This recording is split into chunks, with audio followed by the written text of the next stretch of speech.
बिस्मिल्लाहिर्रहमानिर्रहीम। स्टूडेंट्स, आज हम जो रिमेनिंग पार्ट्स है कार्डियोवास्कुलर सिस्टम के, मोस्टली इसमें हमने इसका इंट्रोडक्शन पढ़ा हुआ था इन 8वीं फिजियोलॉजी। इसके अलावा एक ईसीजी का लेक्चर हुआ था और एक ग्रुप ने जो है वो मायोकार्डियल इन्फेक्शन पे प्रेजेंटेशन दी हुई थी।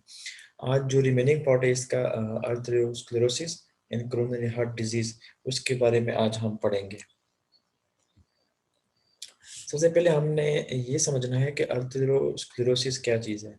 मोस्टली आप लोगों को इसके बारे में आइडिया होगा कि आर्थरोस्क्लेरोसिस क्या चीज़ है, ठीक है, क्योंकि आर्टरीज की एक डिजीज़ है जिसमें जब आर्टरीज जो है वो बंद हो जाते हैं, उसमें ब्लॉकेज आ जाते हैं, वहाँ पे जो है वो कोई क्लॉटिंग बन जाती है और आगे फिर ब्लड नहीं जाता। मोस्टली जो हमारा लोअर एक्सट्रीमिटीज़ में और जो ब्रेन को फिर ब्लड सप्लाई जो है वो मोस्टली बंद हो जाता है।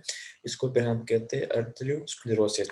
असल में जो हमारे पास कोरोनरी आर्टरीज होती है, वहाँ पे कोई ना कोई ब्लॉकेज आ जाता है या आर्टरीज में स्टेनोसिस हो जाती है, आर्टरीज जो है वो नैरो हो जाते हैं या उसमें कोई प्लेग बन जाता है, क्लॉट बन जाता है, जिसकी वजह से ब्लड जो है वो फिर पूरी तरह पास नहीं होता different parts of the body.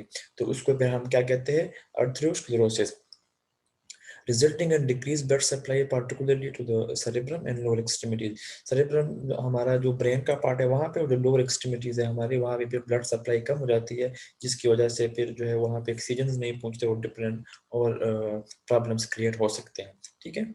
और आफ्टर डेवलपमेंट, कब ये डेवलप होता है? एजिंग के साथ। जैसे जैसे आपकी एज जो है वो बढ़ती जाती है तो आर्थरोस्क्लेरोसिस के चांसेस ज़्यादा हो जाते हैं। रीज़न क्या है? रीज़न इसकी यही है कि जब बंदे की एज बढ़ जाती है, मोस्टली 40-45 ईयर्स तक जब बंदा पहुंच जाता है, तो उस टाइम पे फिर बंदे की एक्टिविटीज़ कम हो जाती है।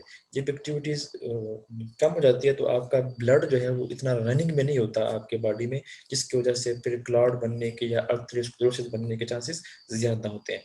हाइपरटेंशन की वजह से भी हो सकते हैं और डायबिटीज की वजह से भी आर्थरोस्क्लेरोसिस डेवलप हो सकते हैं। ये यहाँ पे एक पिक्चर है जिसमें आप लोग इसमें जो है वो देख सकते हैं। यहाँ पे एक ये जो है ये नॉर्मल एक हमारा है क्या, ठीक है, जो आर्टरी है, यहाँ पे जो है वो डिसीज हुआ है, बिल्कुल जो है वो नेर हुआ है, ठीक है, ये जिसकी वजह से यहाँ पे एक क्लॉट शार्ट बन रहे हैं। यहाँ पे ब्लॉक हुआ है हमारा आर्टिस्ट, ठीक है, ये वाली इन्होंने आर्टिस्ट ली हुई है, देखें यहाँ पे जो है वो आपको नजर आ रहा है, ये बिल्कुल ब्लॉक है, ब्लैक आपको नजर आ रहा होगा। तो इट्स मीन कि यहाँ पे आर्टरीज ब्लॉक हो गया है, तो क्लॉट बन गया है कम्प्लीटली, ठीक है। तो इसको फिर हम कहते हैं आर्थरोस्क्लेरोसिस। ये प्रोग्रेशन ऑफ आर्थरोस्क्लेरोसिस देखिए, यहाँ पे हमें जो है वो एक नॉर्मल सी आर्टरी दी हुई है, ठीक है। ये यहाँ पे बिल्कुल जो आपको गोल नजर आ रहा है, ये एक नॉर्मल आर्टरी है। यहाँ पे पार्शियली क्लोडेड हुआ है, मतलब थोड़ी सी यहाँ पे ब्लॉकेज है, और यहाँ पे 95% आपको नजर आ रहा है, ब्लॉकेज नजर आ रहा है, ठीक है। तो जब आपके पास आर्टरीज में ब्लॉकेज रहता है या स्टेनोसिस आ जाता है, तो फिर क्या होती है, फिर ब्लड सप्लाई रिस्ट्रिक्ट हो जाती है, कम हो जाती है, ठीक है, different part of the body को। इसको फिर हम कहते हैं कि यहाँ पे आर्टरीस्क्लेरोसिस हुआ, ठीक है, आर्टरीज बंद हुआ। इसके अलावा जो है वो कोरोनरी हार्ट डिजीज, या इसको हम कहते हैं कार्डियक कोरोनरी डिजीज या कोरोनरी हार्ट डिजीज, एक की बात है, ठीक है। ये भी हमारे पास हार्ट के एक डिजीज है, कोरोनरी आर्टरीज की, यही ब्लॉकेज की वजह से ये भी हो जाता है, जहाँ पे आर्टरीज में ब्लॉकेज हो जाता है, स्टेनोसिस हो जाते हैं और ब्लड आगे सप्लाई नहीं होता। 7 मिलियन अमेरिकन इससे अफेक्टेड है, ठीक है, ये बहुत ज़्यादा है ये disease. caused by narrowing of the coronary arteries, जो हमारी coronary arteries है, इसकी coronary circulation हमने पढ़ा हुआ था कि हमारे पास राइट coronary arteries होते हैं, लेफ्ट coronary arteries होते हैं, फिर लेफ्ट के हमने ब्रांचेस पढ़े थे। तो वहाँ पे कहीं पे भी अगर ब्लॉकेज आ जाता है या हमारा आर्टरीज जो है वो स्टेनोसिस हो जाती है, तंग हो जाते हैं, जिसकी वजह से वो जिस भी पार्ट को सप्लाई करता है वहाँ पे फिर जो है ब्लड फ्लो नॉर्मल नहीं होता। Number 1 killer of main and US and women in US, ठीक है, अमेरिका में जो है वो बहुत ज्यादा जो लोग मरते हैं, सबसे टॉप पे जो डिजीज है वो कोरोनरी आर्टरी डिजीज है। ईच ईयर जो है इन्होंने यहाँ पे दिया हुआ, इतनी जितने भी अमाउंट दिया हुआ है, इतनी ही जो है वो एक साल में लोग मर जाते हैं, जिसकी डेथ हो जाती है CHD से, कोरोनरी हार्ट डिजीज से। More than 60 million Americans have some form of coronary vascular disease, including high blood pressure, या coronary artery disease, coronary heart disease, congestive heart failure, myocardial infarction, others। Heart disease से 60 million लोग जो है वो America में इसी heart disease की वजह से इनकी डेथ हो जाती है। More than 26 American dies each day अब देखिए ना कितना ज्यादा ये डिजीज है कि 2600 लोग जो है वो एक दिन में मर जाते हैं इस डिजीज से। तो इस डिजीज को जो है वो इसके प्रोग्नोसिस इतनी ज्यादा है, ठीक है, 1 डेथ पर 33 सेकंड्स। अब खुद ही आप लोग अंदाजा लगा लो कि 33 सेकंड्स में जो है वो एक डेथ हो जाता है अमेरिका में कार्डियक डिजीज की वजह से, ठीक है।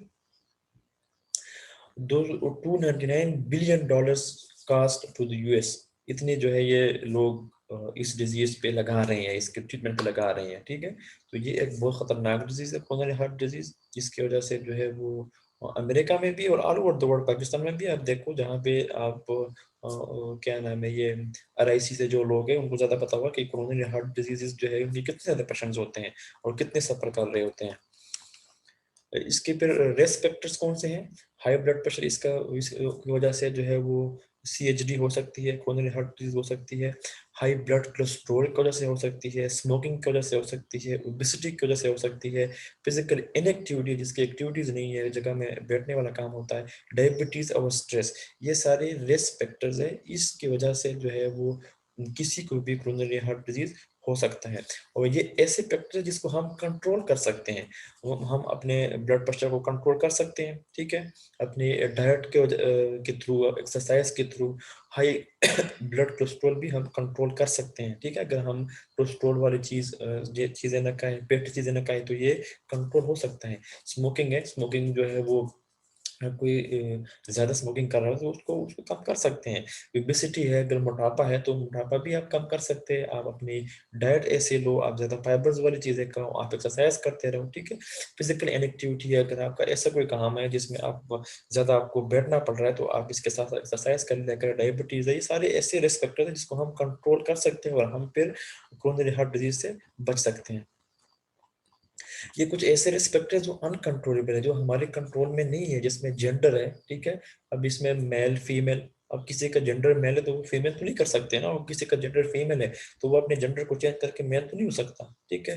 हेरिडिटी फैक्टर्स है, जिनके माँ और क्या नाम है, बाप अजदाद में जो है वो ये सारी डिजीज चलती आ रही है। या एज फैक्टर जिसे हम कहते हैं, जिसके एज 40 साल है तो उसको उसके एज हम 20 साल तो नहीं कर सकते ना। तो ये ऐसे फैक्टर्स है जो अनकंट्रोलेबल है, जो जिसको हम कंट्रोल नहीं कर सकते। Major risk factors, the big three जिसे हम कहते हैं, जिसमें हाइपरटेंशन है, जिसमें हाई कोलेस्ट्रॉल है, जिसमें सिगरेट स्मोकिंग है। All three risk increase factor 8 times. ये ऐसे फैक्टर्स है जिसकी वजह से हार्ट डिजीज जो है वो इसके चांसेस 8 टाइम्स बढ़ सकते हैं, ठीक है। तो ये आप लोगों ने याद रखना है कि कौन से ऐसे फैक्टर्स है जिनकी वजह से हार्ट डिजीज की जो रिस्क है वो 8 टाइम्स ज्यादा बढ़ सकता है। तो वो 3 है, हाइपरटेंशन है, हाई कोलेस्ट्रॉल और smoking. And we should add lack of exercise, इसमें हम एक्सरसाइज भी ऐड कर सकते हैं। अब सिम्टम्स क्या है, साइंस सिम्टम्स क्या है कोरोनरी हार्ट डिजीज की? चेस्ट पेन होगी, ठीक है, जिसे हम एंजाइना कहते हैं। एंजाइना जो है वो माइनर एंजाइना, मेजर एंजाइना, ठीक है, एंजाइना पेक्टोरस जिसे हम कहते हैं। शॉर्टनेस ऑफ ब्रेथ हो जाती है, शॉर्टनेस ऑफ ब्रेथ इसमें होती है, क्यों होती है भाई? वहां पे जो है जब आपकी ऑक्सीजन पूरी नहीं पहुंच रही बॉडी को, ठीक है, तो वहां पे जाहिर बात है पे शॉर्टनेस ऑफ ब्रेथ, तो का ब्लड में क्या है, ऑक्सीजन है, ऑक्सीजन नहीं जाती इस पार्ट को, या जिस एरिया को आपका ब्लड में ऑक्सीजन कम हो जाती है, जिसकी वजह से फिर शॉर्टनेस ऑफ ब्रेथ हो जाती है। Heaviness, tightness, pain, burning, pressure और स्क्वीजिंग, ये सारे जो है वो साइन सिम्टम्स है किसकी? कोरोनरी हार्ट डिजीजेस की। बिहाइंड द ब्रेस्ट बोन और इन द आर्म्स, नेक और जाज, यहाँ पे भी आपको जो है वो पेन महसूस होता है। पेन में very perhaps or no pain, इसमें ये होता है कि पेन आपके अगर फॉर एग्जांपल चेस्ट में है तो वो हम कहते हैं कि लेफ्ट आर्म में चला जाता है, ठीक है, आपके जाज में, जबड़ों में, ठीक है, नेक में पेन चला जाता है, ठीक है। तो ये पेन आपकी वेरी करता है जगह से दूसरी जगह, जो है वो चला भी जाता है, ठीक है। तो इसके कासेस कौन से, किस वजह से जो है वो कोरोनरी हार्ट डिजीजेस हो सकते हैं? पहले तो हमने रिस्क फैक्टर्स पढ़े हैं कि ये इनके रिस्क फैक्टर्स है जिनकी वजह से आपको कोरोनरी हार्ट डिजीज हो सकता है। और यहाँ पे जो है इनकी क्या है काजेस और कंसिक्वेंसेस है। Lack of oxygen due to ischemia, lack of blood supply, जाहिर बात है जिस पार्ट को जो है वो आपका ऑक्सीजन नहीं जाता तो वहां पे क्या जाता है, स्कीम हो जाता है, ब्लड सप्लाई बंद हो जाती है, ठीक है। तो ये भी एक बहुत बड़ी क्या नाम है काज है कोरोनरी हार्ट डिजीज की। नैरोइंग ऑफ कोरोनरी आर्टरीज, आपकी जो कोरोनरी आर्टरीज है वो नैरो हो जाते हैं, तंग हो जाते हैं, जिसमें जो है वो इतनी ब्लड नहीं जाता जितनी रिक्वायर्ड होती है, ठीक है। जिस इस वजह से भी फिर कोरोनरी हार्ट डिजीज हो जाती है।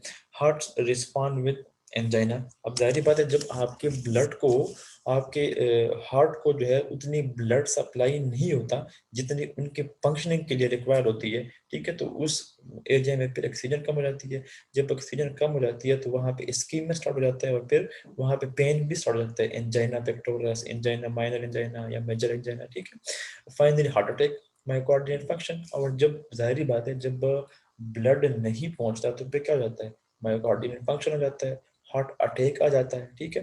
तो मायोकार्डियल इंफेक्शन के बारे में जो है वो एक ग्रुप ने बड़ा अच्छा एक्सप्लेन किया हुआ है, मजीद मुझे इसको एक्सप्लेन करने की जरूरत नहीं है, ठीक है। Local ischemia due to thrombus, scheme में क्या होता है, वहां पे थ्रम्बस बना होता है, क्लाउड बना होता है, ब्लड आगे नहीं जा रहा होता, ब्लॉकेज होता है, ठीक है।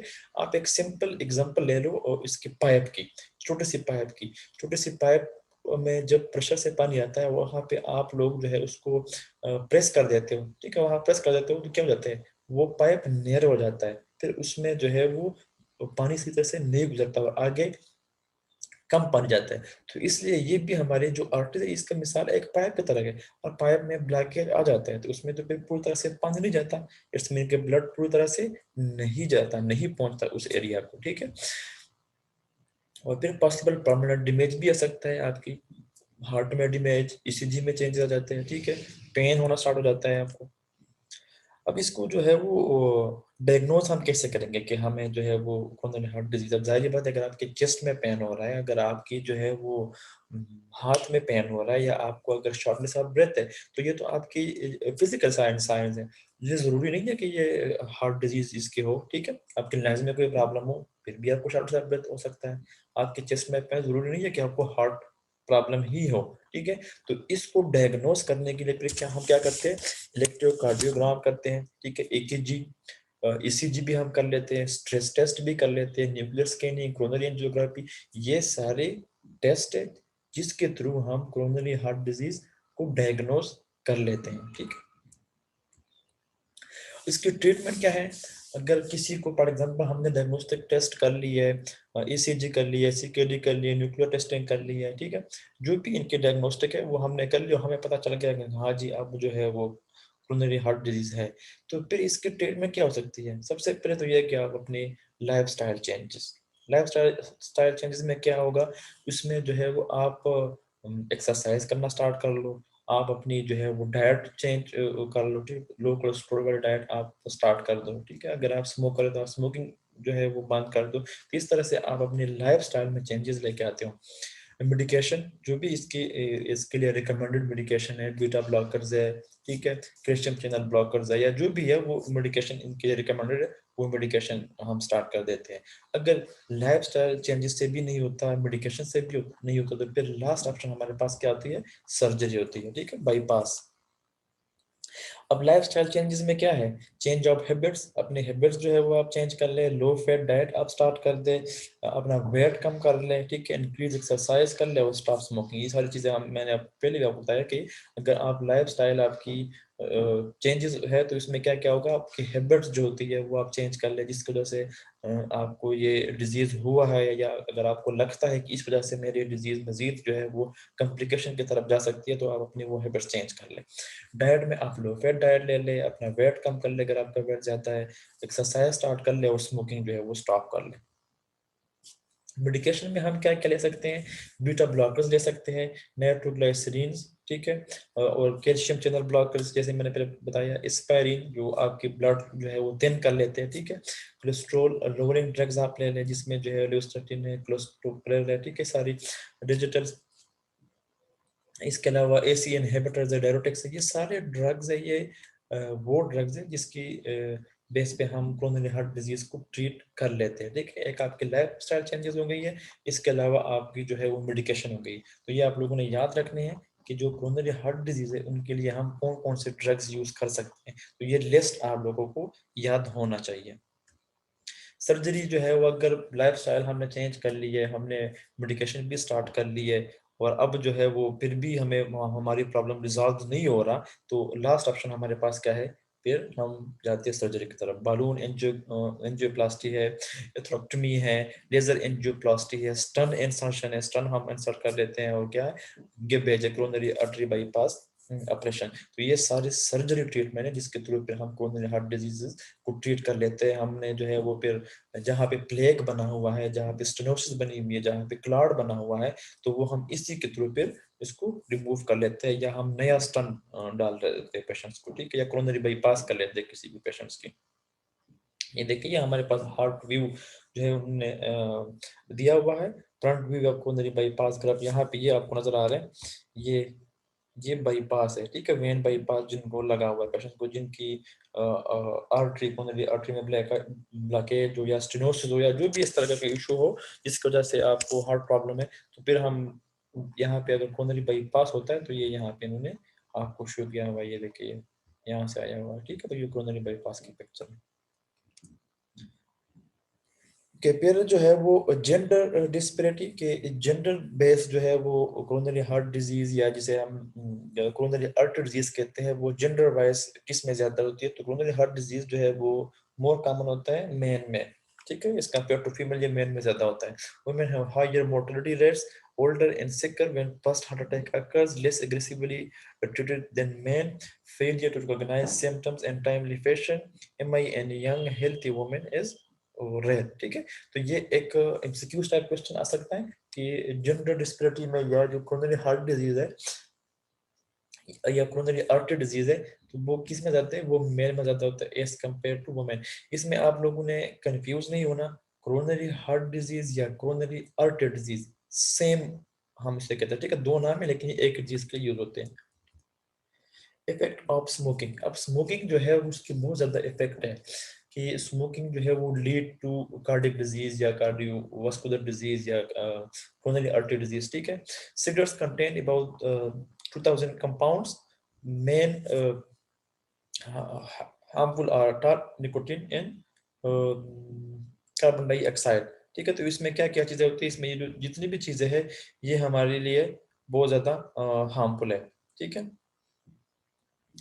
इसके अलावा जो है इसमें क्या होता है, हाइड्रोकार्बन इसमें होते हैं, ठीक है, हाइड्रोकार्बन इसमें होते हैं। इसके अलावा जो है वो कार्सिनोजेनिक सब्सटेंसेस होते हैं, nicotine causes release of epinephrine and norepinephrine resulting in increase in heart rate, blood pressure, cardiac output, stroke volume, और इसके अलावा जो है वो conductivity, oxygen consumption and coronary blood flow. तो ये निकोटीन क्या करते हैं, इसकी वजह से जो है वो हमारी जो एपिनेफ्रिन नॉरएपिनेफ्रिन है वो रिलीज होता है। अगर जब वो रिलीज, अब देखिए एपिनेफ्रिन और नॉरएपिनेफ्रिन का काम क्या है, इसकी वजह से हमारा हार्ट रेट जो है वो बढ़ जाता है, बीपी बढ़ जाती है, कार्डियक आउटपुट बढ़ जाता है, स्ट्रोक वॉल्यूम, कंट्रैक्टिलिटी आपके हार्ट के बढ़ जाती है, ऑक्सीजन कंजप्शन जो है, ऑक्सीजन डिमांड जो है वो ज्यादा हो जाता है, ठीक है, कोरोनरी ब्लड फ्लो। और इसके अलावा carbon dioxide reduce oxygen carrying capacity of the blood, can precipitate angina. अब क्या होती है, जो हमारा कार्बन डाइऑक्साइड है वो आपकी ऑक्सीजन जो कैरिंग कैपेबिलिटी है ब्लड में वो कम हो जाता है। जब वो कम हो जाता है तो जाहिर बात है किसी एरिया में जब ब्लड नहीं पहुंच जाता फिर क्या होता है, वहां पे स्किन में स्टार्ट हो जाता है और फिर कैन लीड टू एंजाइना, ठीक है। तो जो हमारे पास स्मोकिंग है, smoking is very dangerous and that's lead to coronary artery disease, ठीक है। क्योंकि इसमें क्या क्या चीज होती है, इसमें हाइड्रोकार्बन होते हैं, कार्सिनोजेनिक सब्सटेंसेस होते हैं, निकोटीन होते हैं उसमें, और निकोटीन क्या करते हैं, वो एपिनेफ्रिन नॉरएपिनेफ्रिन रिलीज कर लेते हैं जिसकी वजह से हमारी ब्लड प्रेशर और हार्ट रेट सारी चीजें बढ़ जाती है, ठीक है। और दूसरी बात यह है कि जो कार्बन डाइऑक्साइड है इसकी वजह से जो ब्लड की कैपेसिटी है ऑक्सीजन कैरिंग वाली वो कम हो जाती है। जब ब्लड में ऑक्सीजन कम हो जाती है, ऑक्सीजन किसी एरिया को नहीं पहुंचता, तो वहाँ क्या होता है, वहां पे इस्कीमिया स्टार्ट हो जाता है। जब इस्कीमिया स्टार्ट हो जाता है तो फिर lead to angina and different other complications. Stress है, स्ट्रेस में हमारे पास क्या सोशल कल्चर जो है वो मोबिलिटी है, स्ट्रेस की वजह से भी जो है वो कार्डियक डिजीज हो सकता है। सोशल कल्चर मोबिलिटी है, जहाँ पे आप रहते हो, ठीक है, वहाँ पे सोसाइटी कैसी है, ठीक है। सोशो इकोनॉमिक स्टेटस, आपका इकोनॉमिक स्टेटस कितना है, आप कितना कमा लेते हो, कितना आपके डाइट ठीक है नहीं ठीक, वो सारी चीज की वजह से आपको स्ट्रेस होता है। Status incongruity, education level, anxiety and neurosis, life dissatisfaction, life changes, behaviour pattern, ये सारे जो हमारे पास फैक्टर्स है lead to stress and then stress lead to cardiac diseases. Blood in tissue characteristic. अब जो ब्लड है उसमें कौन सा टाइप है, टाइप ओ जो है उसमें क्या होता है, उसमें कोलेस्ट्रॉल के लेवल ऑलरेडी कम होता है, ठीक है।